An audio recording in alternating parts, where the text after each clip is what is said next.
Yo mga idol, kamusta? Sports Talk PH nga pala. Ang panalo ni Bata, pag-usapan natin yan mga idol. Ngunit bago ang lahat ay huwag kakalimutang mag-subscribe at i-click ang notification bell button for more sports talk. So trending nga po ngayon sa social media ang naging bakbakan sa pagitan ng legendary GOAT ng billiards na si Efren Bata Reyes at ng bagitong rising star na si JB Sukal, kung saan nagtuo sila sa isang 9-ball race to 17 match. At sa laban nga po na ito ay binigyan ng partida ni Sukal si Reyes. Pero inakala ng karamihan na makukuha na ni Sukal ang panalo nang dahil sa lumamang na siya sa score na 11-4. Pero sa bandang huli nga po ay nanaig pa din ang hindi matawarang experience ni Reyes. Gawa ng humabol pa ito hanggang sa tuluyan niyang nakuha ang panalo sa score na 17-11. At ang matindi pa dito ay kung paano niya nakuha ang pangpanalo niyang tira. Kaya naman napasayaw na lang ito pagkatapos.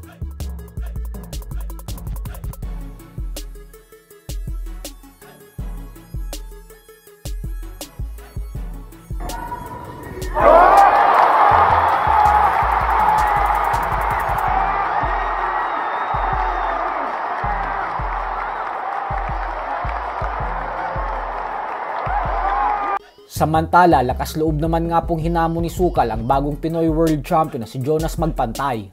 Matapos po kasing masungkit ni Magpantay ang kampyonato sa kakatapos lamang na 2025 Qatar World Cup 10-ball tournament, ay agad sinabi ni Sukal na gusto niya daw makalaban si Magpantay kahit 6, 8, 10 lang daw ay payag na siya. Kaya naman i-message lang daw siya ni Magpantay kung kakasa ito sa hamon niya. Habang si Magpantay naman ay inalay ang kanyang panalo sa kanyang yumaong ama. Matapos itong sabihin na ang kanyang tatay daw ang dahilan kung bakit nagpursige siya sa billiards. Lalo pat nangako daw siya dito na magkakampyon siya balang araw. At ngayon umano ay natupad niya na ito.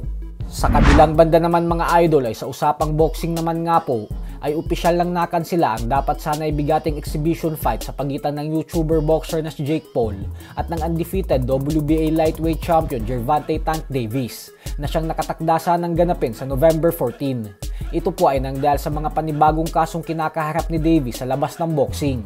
Dahil po dito ay hindi talaga natuwa ang TV partner ng laban na Netflix dahil napakalaki na umano ng ginastos nito upang ipromote ang laban.